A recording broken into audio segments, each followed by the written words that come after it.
The Stoic method to eliminate overthinking in seconds. Stoicism mindset.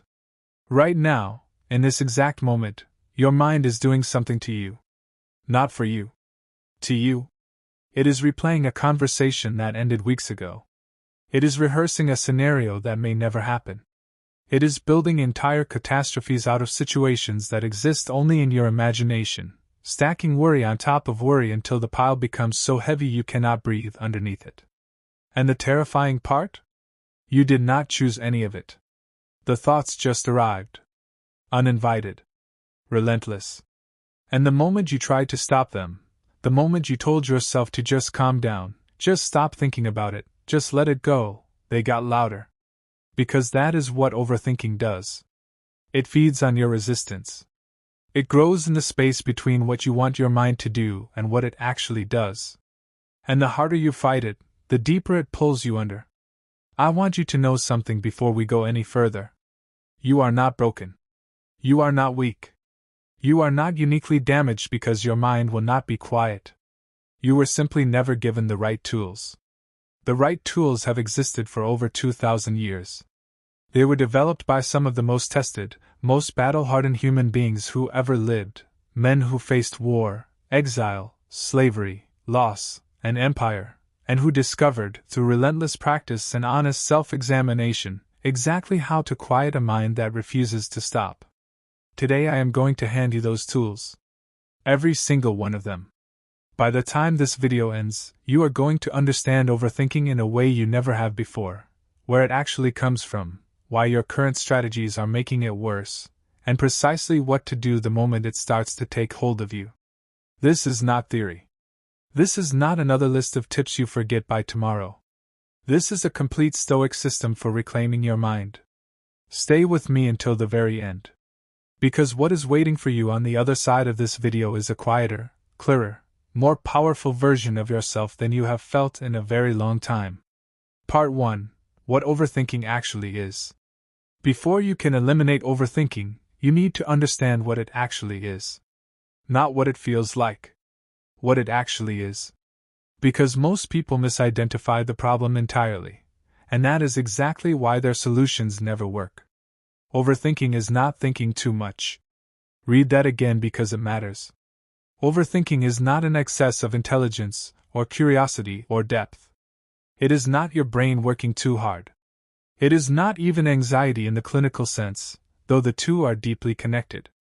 Overthinking is what happens when your mind gets stuck in a loop it was never designed to run indefinitely. Here is the distinction that changes everything. Your mind has two primary modes of thought. The first mode is productive thinking. This is deliberate, directed, purposeful mental activity. You are solving a real problem. You are making a real decision. You are processing a real experience. The thinking has a beginning, a middle, and an end. It moves toward resolution. The second mode is circular thinking. This is what we call overthinking.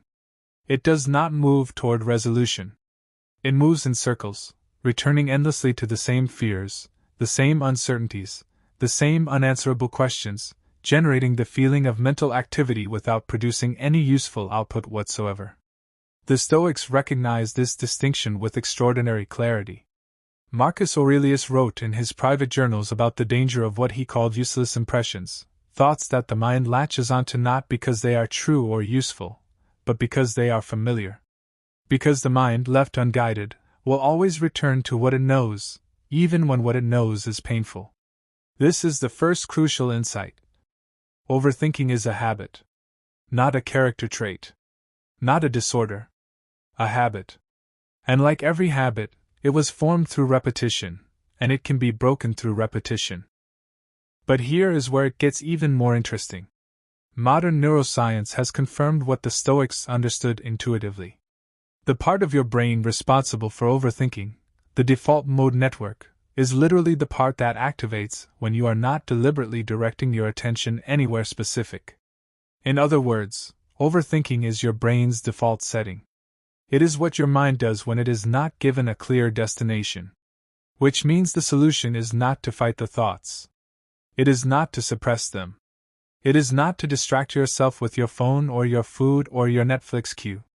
The solution is to give your mind a better destination. That is exactly what the Stoic method does. And that is what I am going to walk you through, step by deliberate step, starting right now.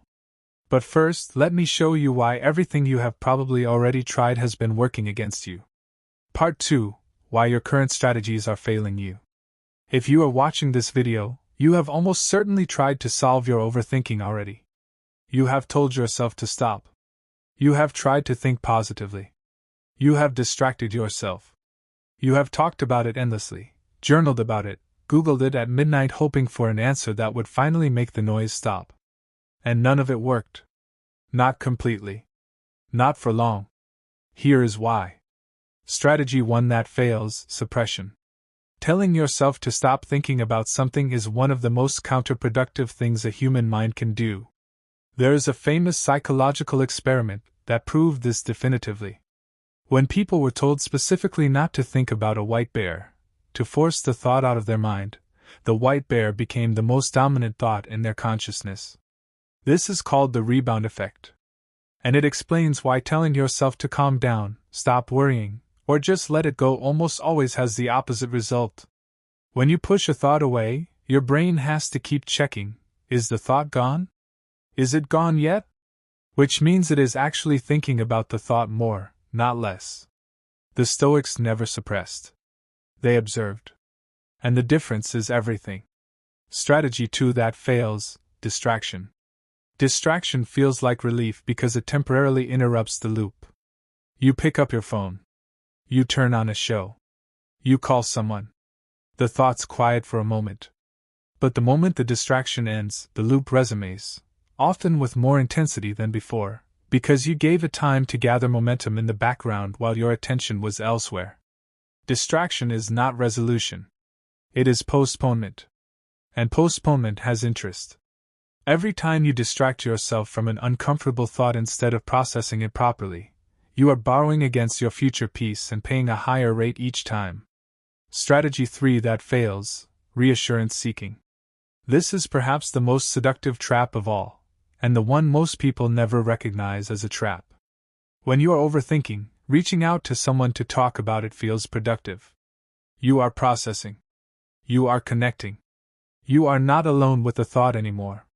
Except when the reassurance becomes a habit, when you need to talk through the same fear with the same person over and over before you can feel temporarily okay, you are not resolving the overthinking. You are outsourcing the regulation of your nervous system to another person. And that creates dependency, not strength. The Stoics were deeply suspicious of this pattern, not because community and connection are bad, but because they understood that a mind that cannot find its own stillness will always be at the mercy of external conditions. If your peace depends on someone else confirming that everything is going to be okay, then your peace is not actually yours. Strategy 4 that fails: overanalysis. This one is for the thinkers, the people who believe that if they can just understand the problem thoroughly enough, they will finally feel at peace with it. So they analyze. They research. They map out every possible scenario, every potential outcome, every variable and contingency. And they discover, repeatedly, painfully, that more analysis does not produce peace. It produces more questions. Because the problems that overthinking fixates on are almost never problems that can be solved by thinking harder. They are problems that can only be resolved by accepting uncertainty, which is something the analytical mind resists with every fiber of its being. So what actually works? Let me show you the Stoic method. All of it. In full. Part 3: The Stoic Method, 5 Steps to Silence the Loop. The Stoic method for eliminating overthinking is not a single technique. It is a sequence, a complete system that addresses overthinking at every level of its operation. Work through these steps in order. Do not skip ahead. Each step builds on the one before it. Step 1: Name it without judgment. The moment you recognize that your mind has entered an overthinking loop, the moment you feel that familiar tightening, that circular pull, that sense of thoughts chasing their own tails, do one thing before anything else. Name it. Out loud if you can. Internally if you cannot. Say, I am overthinking right now. Not, I am so anxious. Not, I cannot stop thinking about this. Not, something is wrong with me. Simply, I am overthinking right now. This act, this simple, clean naming, does something neurologically significant. It activates the prefrontal cortex, the rational, observing part of your brain, and begins to quiet the amygdala, which is the part of your brain generating the alarm response. You are essentially stepping from the emotional brain into the observing brain. You are moving from inside the loop to outside it, even for just a moment. The Stoics called this the view from above, the ability to step back from your own experience and observe it with the eyes of a witness rather than a participant. Epictetus taught this as the foundation of all Stoic practice. He said, "It is not things that disturb us, but our judgments about things." The judgment in overthinking is almost always some version of, "This thought is dangerous. I need to resolve it right now or something terrible will happen." When you name the overthinking without judgment, when you simply observe it rather than panic about it, you withdraw the judgment. And the thought immediately loses some of its power. Name it. Every single time. That is step 1. Step 2. Apply the dichotomy of control. Once you have named the overthinking, ask yourself this single question immediately. Is what I am thinking about within my control or outside my control? This is the most important question in the entire Stoic philosophy. And it is the most powerful tool available for cutting through an overthinking loop in seconds. Here is why it works so fast. Overthinking almost exclusively concerns itself with things outside your control. What other people think of you, outside your control. Whether the worst-case scenario happens, outside your control. What someone meant by what they said, outside your control. Whether you made the right decision in the past, outside your control. What the future holds, outside your control. The moment you honestly apply the dichotomy of control to whatever your mind is circling, something remarkable happens. The loop loses its justification. Because your mind was treating the thought as urgent, as something that required immediate resolution, and the dichotomy reveals that resolution is not actually available. The thing your mind is chasing cannot be caught. Not by thinking harder. Not by worrying longer. Not by any amount of mental effort. And paradoxically, when the mind accepts that resolution is not available, it often releases the loop. Not always instantly. But the grip loosens. Ask yourself honestly, is this within my control? If the answer is yes, identify the one next action you can take and take it. The overthinking dissolves into movement. If the answer is no, and it almost always is no, move immediately to step 3. Step 3. Redirect to the present moment. Your overthinking has a location. And it is never here. It lives in the past, replaying what happened, what was said, what you should have done differently. Or it lives in the future, projecting, catastrophizing, preparing for outcomes that may never arrive. The present moment, right now, this breath, this room, this second, is almost never the source of your overthinking. Which means the present moment is your escape route. The Stoics called present moment awareness prosok, a Greek word meaning attention to oneself, specifically attention to the present state of one's own mind and surroundings. Marcus Aurelius practiced this constantly. He wrote, "Confine yourself to the present." Not because the past and future are unimportant, but because the present is the only place where any action, any peace, any genuine experience is actually possible. Here is the practice. The moment you recognize you are living in the past or the future, name it, apply the dichotomy, and then physically redirect your attention to exactly 5 things you can observe right now. 5 things you can see. 4 you can touch. 3 you can hear. 2 you can smell. 1 you can taste. This is not a distraction technique. It is a relocation technique. You are not escaping the thought. You are moving your mind from a location where the thought has power, the unresolvable past or future, to a location where it does not. The present. Do this slowly. Do it completely. Give each sense your full, genuine attention. And notice what happens to the loop. Step 4. Speak to yourself like a Stoic mentor. Marcus Aurelius had a practice that modern psychology has now validated extensively. He would write to himself, in his private journals, as though speaking to a student he genuinely cared about. Not harshly. Not indulgently. With the honest, warm authority of a trusted mentor. When he was catastrophizing, he would write out the fear, and then respond to it with the voice of reason, of proportion, of wisdom. This is what you are going to do inside your own mind. When the overthinking loop is running, when the worst-case scenario is playing on repeat, pause and speak to yourself as your own Stoic mentor. Ask, if my closest friend came to me with this exact thought, what would I say to them? You would not panic alongside them. You would not dismiss their fear. You would offer perspective. You would remind them of their strength. You would gently point out where their mind was exaggerating the danger. Offer yourself that same quality of thought. Because the voice of the overthinking loop is not your true voice. It is a frightened, exhausted, pattern-running part of your mind that has been allowed to operate without supervision. Your Stoic mentor voice is your true voice. The voice of your values. The voice of your actual, honest assessment of reality. Let that voice speak. Deliberately. With intention. And listen to what it says. Step 5. Act on the minimum viable thing. Overthinking thrives in stillness. It grows in the gap between where you are and where you need to go, feeding on the inaction that uncertainty produces. The fastest way to break the loop permanently, not just quiet it temporarily, is to move. Not to solve everything. Not to have all the answers. Not to feel ready or certain or calm before you begin. Simply to identify the single smallest action that is available to you right now, the minimum viable thing, and do it. Send the email. Make the call. Write the first sentence. Take the first step. The action does not have to be big. In fact, it should not be big. Because a big action requires certainty you do not yet have, and waiting for certainty is precisely how the overthinking loop keeps you paralyzed. But a small action, one tiny, concrete, real-world movement toward resolution, breaks the loop at its foundation. Because overthinkers do not need more information. They do not need more analysis. They need evidence that they can move. And the only way to produce that evidence is to move.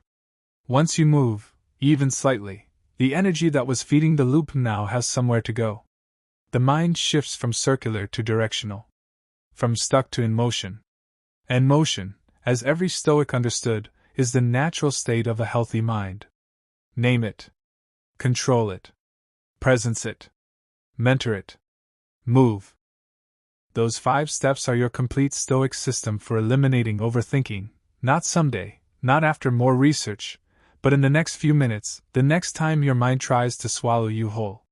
Part 4. The daily practice that prevents overthinking before it starts. Everything I have taught you so far is reactive, tools for the moment the loop begins. But the Stoics did not just treat the symptom. They built conditions that made the symptom far less likely to appear. Here is the daily practice that will reduce your baseline overthinking dramatically over time. Morning, the clarity prescription. Every morning, before you touch your phone, before you speak to anyone, before you allow the world to begin pouring its demands into your mind, sit for 10 minutes with these 3 questions. Write your answers if you can. Speaking them works too. The first question, what is the one thing that, if I focused on it today, would make everything else feel more manageable? This gives your mind a destination before the day begins, so the default mode network has somewhere purposeful to go instead of drifting into anxiety loops. The second question, what am I carrying right now that is not mine to carry? This is your daily dichotomy of control check-in. Identify what you have been mentally holding that belongs to the outside your control category. Name it. And consciously set it down before the day starts. The third question, what is true about this moment, right now, that I can be grateful for? Not a performance of gratitude. A genuine search for what is actually, concretely good about your current reality. This primes the brain to scan for evidence of safety and sufficiency rather than evidence of danger and scarcity, which is its default mode under stress. 10 minutes. 3 questions. Every morning. This single practice will change your relationship with your own mind faster than almost anything else I could teach you. Evening, the release ritual. Every evening, before sleep, before the thoughts that were suppressed all day have a chance to surface unchecked, do the Stoic evening review. The Stoics practiced this without exception. Seneca wrote about it extensively. He would end each day by asking himself 3 questions. Where did I go wrong today? Where did I do right today? What could I do better tomorrow? Not to punish yourself. Not to celebrate yourself. To learn from yourself. Because a mind that regularly processes its experiences in an honest, structured way accumulates far less unresolved material than a mind that simply tries to sleep on top of everything unexamined. Most overthinking happens at night precisely because the day's unprocessed experiences have nowhere else to go. Give them somewhere to go, through honest, brief, structured reflection, and your nights become dramatically quieter. Throughout the day, the 60-second Stoic reset. Once every 2 hours, set a quiet alarm if you need the reminder. Stop whatever you are doing for 60 seconds. Ask yourself, where is my mind right now? Is it here, in this present moment, engaged with what is actually in front of me? Or is it somewhere in the past or future, circling something it cannot resolve? No judgment. Just honest observation. If it is present, good. Return to your work. If it is not, run through the first 3 steps of the Stoic method quickly. Name it. Apply the dichotomy. Redirect to the present. 60 seconds. Every 2 hours. This small consistent practice, repeated daily, will rewire your relationship with your own attention over time in ways that no single dramatic intervention ever could. You have been living with this for a long time, have you not? The noise. The loops. The exhaustion of a mind that will not rest even when the rest of you desperately needs it to. And somewhere along the way you started to believe that this was just how you were. That some people are built for peace and you are not one of them. I want to end today by telling you something I need you to genuinely hear. That is not true. Peace is not a personality type. Stillness is not a gift some people are born with. A quiet mind is not reserved for monks and philosophers and people whose lives happen to be easier than yours. It is a skill. A learnable, practicable, developable skill that has been taught and refined and passed down through generations of human beings who faced circumstances far harder than most of us will ever know. Epictetus was born into slavery. Marcus Aurelius ruled an empire through plague and war. Seneca faced exile and eventually death at the hands of the emperor he served. And all 3 of them chose, every single day, through practice and discipline and honest self-examination, to master their minds rather than be mastered by them.